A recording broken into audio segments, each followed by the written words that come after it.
Traz em nós o sentido discreto, na harmonia com seres viventes, e no agir o equilíbrio completo, consigamos também aprender e educar para o amor e o afeto.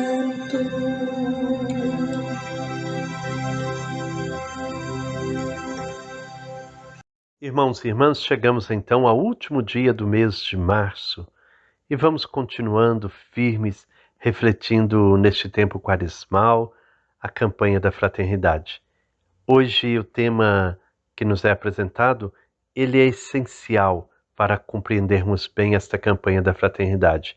Mostra critérios essenciais, indispensáveis para se falar de uma educação verdadeiramente cristã. Iniciemos então, portanto, a nossa reflexão em nome do Pai, do Filho e do Espírito Santo. Amém. Rezemos a oração da campanha da fraternidade. Pai Santo, neste tempo favorável de conversão e compromisso, dai-nos a graça de sermos educados pela palavra que liberta e salva. Livrai-nos da influência negativa de uma cultura em que a educação não é assumida com o ato de amor aos irmãos e de esperança no ser humano. Renovai-nos com a vossa graça para vencermos o medo, o desânimo e o cansaço.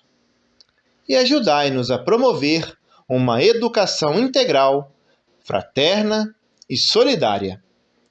Fortalecei-nos para que sejamos corajosos na missão de educar para a vida plena em família, em comunidades eclesiais missionárias, nas escolas, nas universidades e em todos os ambientes. Ensinai-nos a falar com sabedoria e educar com amor. Fazei com que a Virgem Maria, Mãe Educadora, com a sabedoria dos pequenos e pobres, nos ajude a educar e servir com a pedagogia do diálogo, da solidariedade e da paz. Por Jesus, vosso Filho amado, no Espírito Santo, Senhor que dá vida. Amém. Nesta etapa do discernir, no ponto 3, o texto base apresenta horizontes próprios da educação cristã. E ele coloca que toda proposta educativa tem por trás uma concepção do ser humano, uma concepção da cultura, da sociedade e da história. Ao considerar a educação cristã, parte-se de uma antropologia cristã. Por isso, a educação cristã parte da visão positiva e integral do ser humano, como ser responsável por si mesmo e pelo mundo, como ser livre, aberto à transcendência e culturalmente situado, marcado pela contradição do pecado, mas orientado a vencê-lo e eticamente conduzido para a justiça e a fraternidade. O olhar de Jesus para a mulher pecadora que está para ser condenada porque pega em flagrante adultério é iluminado pelo amor de Deus que vê a pessoa integralmente e a convida a uma nova vida que nasce de um coração que se converte. Cremos que Deus não julga segundo as aparências. Assim eu vos digo, haverá alegria entre os anjos de Deus por um só pecador que se arrepende. Assim o texto base apresenta 3 horizontes para a educação cristã. A educação integral, que a educação cristã ela se orienta pelo objetivo de formar a pessoa humana em todas as suas dimensões. Diante da pergunta do salmista, quem é o ser humano para dele te lembrares? A busca de resposta produziu muitas reflexões. A Igreja, atenta à palavra de Deus e à tradição, ensina que o ser humano foi criado à imagem e semelhança de Deus, com a capacidade de conhecer e amar o seu Criador. Deus não criou o homem solitário, mas homem e mulher os criou. São queridos por Deus, por um lado, em uma perfeita igualdade enquanto pessoas humanas, e por outro, em seu respectivo ser de homem e de mulher. A natureza humana é assim eminentemente social, e as relações interpessoais são necessárias para o desenvolvimento do seu potencial. Também apresenta o horizonte da vida em família. A vida em família é como um processo educativo. Tal processo educativo faz parte integrante das relações familiares. Na família aprendemos a viver e conviver. Em cada etapa da vida, Deus nos dá a oportunidade de aprender e amadurecer, como o próprio Cristo assim quis experimentar na vida de família em Nazaré. E Jesus ia crescendo em sabedoria, idade e graça diante de Deus e dos homens, diz o evangelista Lucas. Assim, uma inspiração para os pais são aqueles que acompanharam a educação de Jesus, a Virgem Maria e São José, uma mãe dócil e educadora, fiel à palavra de Deus, um pai que guardou a Sagrada Família em honra e dignidade. A família é, portanto, um lugar privilegiado para crescer em sabedoria, idade e graça. Por isso se diz que a família é a escola de virtudes.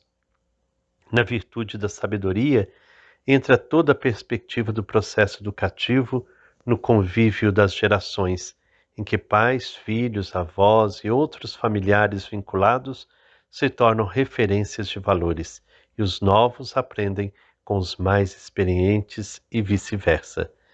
E o terceiro horizonte é o horizonte de uma educação para todos, sendo a educação o meio que propicia o amadurecimento integral da pessoa, a humanização.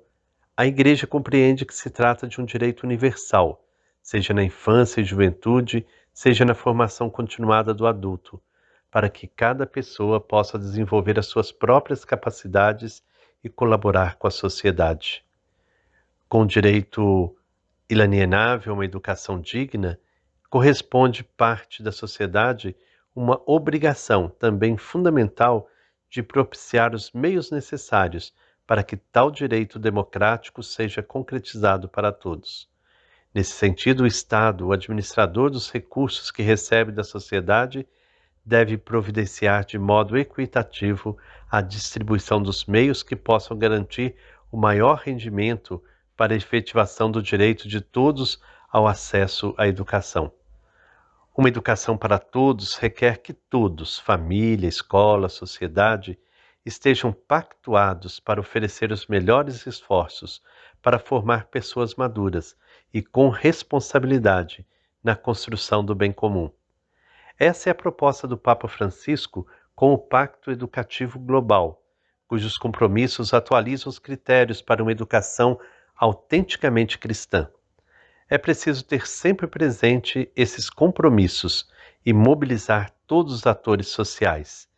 São os seguintes os compromissos. Primeiro, colocar no centro de cada processo educativo, seja ele formal ou informal, a pessoa, o seu valor, a sua dignidade, para fazer emergir a sua especificidade, a sua beleza, a sua singularidade e, ao mesmo tempo, a sua capacidade de estar em relação com os outros e com a realidade que a rodeia, rejeitando os estilos de vida que favorecem a difusão da cultura do descarte.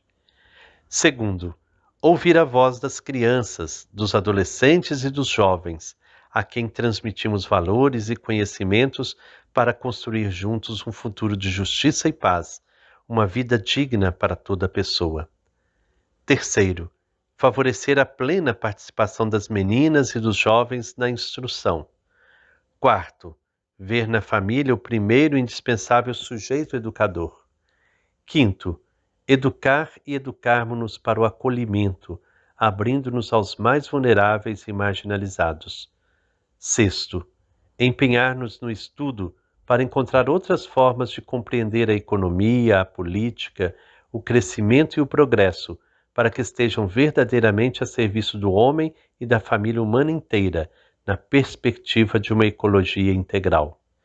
E por último, sétimo, guardar e cultivar a nossa casa comum, protegendo-a da exploração dos seus recursos, adotando estilos de vida mais sóbrios e apostando na utilização exclusiva de energias renováveis e respeitadoras do ambiente humano e natural, segundo os princípios da subsidiariedade e solidariedade e da economia circulante. Esses compromissos são passos necessários para a efetivação do Pacto Educativo Global. Ao mesmo tempo, servem como critérios para uma aprofundada revisão da identidade cristã da educação nas famílias e nas instituições de ensino, nomeadamente as católicas. Hoje a partilha vem da cidade de Araguari, em Minas Gerais. Quem vai falar de um educador que marcou a sua vida será a Argentina. Vamos ouvir. Bom dia, aqui é a Argentina de Araguari, Minas Gerais. Pediu para falar sobre um educador. Bom, se eu fiz faculdade, se eu estudei até onde eu estudei, foi devido aos primeiros professores meus. O nome delas é Maria da Graça Scalarini, Cleonice Beregendo, Dona Mariinha e a diretora da minha escola, que é Aparecida. Na época eu não era registrada, então elas tiveram que ficar responsáveis pela minha pessoa. E como eu não tinha muitas das vezes alimentação direito em casa, elas me levavam ao lanche da casa delas ou pediam para mim buscar na casa, que era pertinho da escola onde eu estudava. E foi assim que eu fui rompendo, a minha tradição, a minha barreira, para chegar até onde eu cheguei até aqui.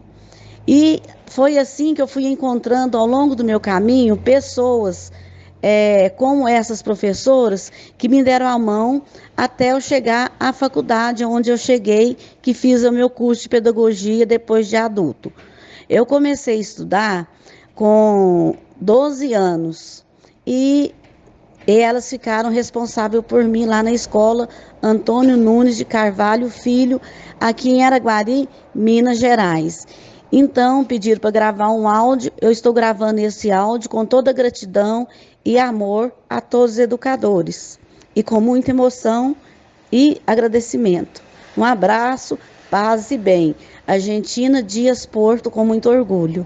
Olá, Frei Gilberto, bom dia, farinhada. Bom dia a você, querido irmão, querida irmã, que reza conosco nessa manhã. Paz e bem. Então, nesse depoimento de hoje, há uma grande lição. Dessas educadoras que marcaram a vida da Argentina. Nunca pare de acreditar no ser humano, nunca pare de sonhar com uma sociedade onde todos tenham as mesmas oportunidades e os mesmos direitos e que a pessoa seja respeitada simplesmente por ser humano.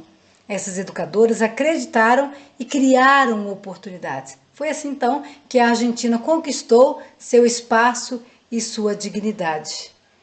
É isso mesmo, Eliane. Eu fico assim me perguntando, o que seria desse Brasil, desse país, sem as professoras, sem os educadores? E também, nesse momento, trazer, junto com a Argentina, nossa solidariedade a todas as professoras e professores que estão em greve nesse momento da história, por um direito. Como disse o poeta Gonzaguinha, são sementes do amanhã.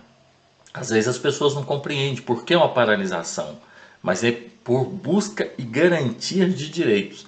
E pessoas assim como a Dona Maria, como a Dona Cleonice, a Dona Aparecida, fizeram, a Dona Mariinha, mostraram para a gente que semearam a pequena semente, acolhendo a Argentina, que hoje é uma pedagoga. Parabéns, Argentina, por esse depoimento, e vamos continuar sendo sementes para o dia de amanhã. Um sonho continua sonhando junto para ele se tornar realidade.